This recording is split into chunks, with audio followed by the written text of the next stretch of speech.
The 29-year-old computer technician who leaked U.S. classified information about a secret surveillance program has identified himself. His decision has sparked a furious debate in the US and amongst its allies. Britain's Foreign Secretary says only terrorists and criminals should fear intelligence agencies. The idea that in GCHQ people are sitting working out how to circumvent a UK law with another agency in another country is fanciful. It is nonsense. In the US, there are calls for greater controls.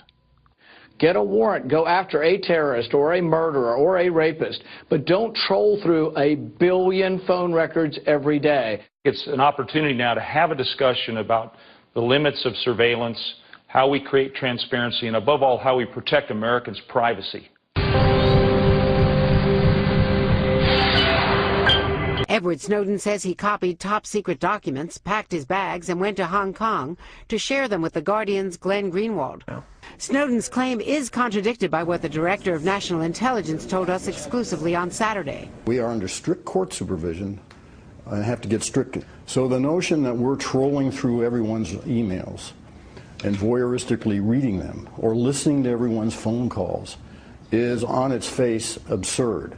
We couldn't do it even if we wanted to, and I assure you, we don't want to. Why did he do it? Snowden says he became disenchanted while working for the CIA and later got hardened while at the NSA. Analysts like Snowden use the world's most sophisticated computers to sift through a huge amount of data. Even more will be stored in this new facility in Utah. All legal since 2008, reauthorized by Congress in 2012 and reviewed every 3 months by a secret court. Critics said today more oversight is needed.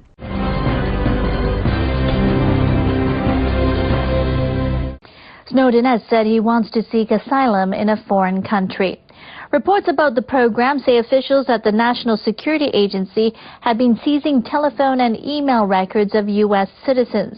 Government officials have admitted the scheme. They say it was part of counterterrorism measures.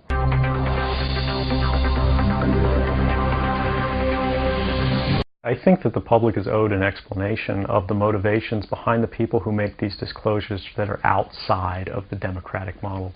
When you are subverting the power of government, that's a fundamentally dangerous thing to democracy.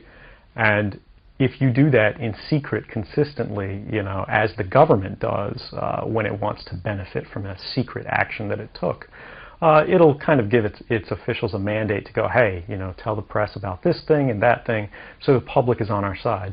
But they rarely, if ever, do that when an abuse occurs. That falls to individual citizens, but they're typically maligned. It becomes a thing of these people are against the country, they're against the government. But I'm not. I'm no different from anybody else. I don't have special skills. I'm just another guy who sits there day to day in the office, watches what's happening, and goes, this is something that's not our place to decide. The public needs to decide whether these programs and policies are right or wrong.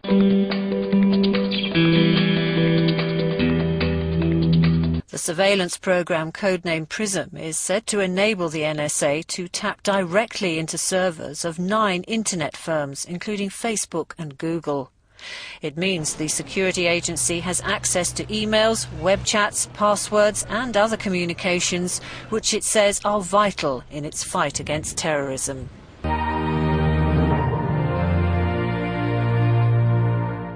Clapper spoke after he declassified some details about the system codenamed PRISM.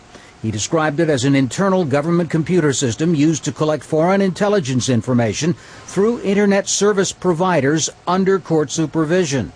Clapper didn't say how that data was retrieved from the companies, which have officially denied knowledge of any government systems that tap directly into their servers. But the Washington Post reported that PRISM was capable of collecting intelligence from Facebook, Google, and other companies through FBI-controlled equipment installed at their locations. Meanwhile, the Guardian newspaper reported that the National Security Agency runs another surveillance system.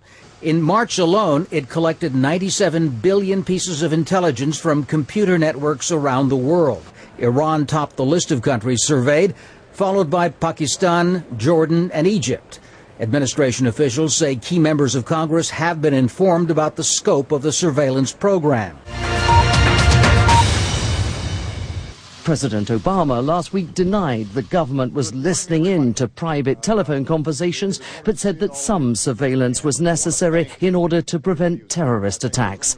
Meanwhile, the Director of National Intelligence said in a statement that his office was reviewing the damage caused by the recent disclosures and warned anyone with security clearance that he or she had an obligation to protect classified information and abide by the law.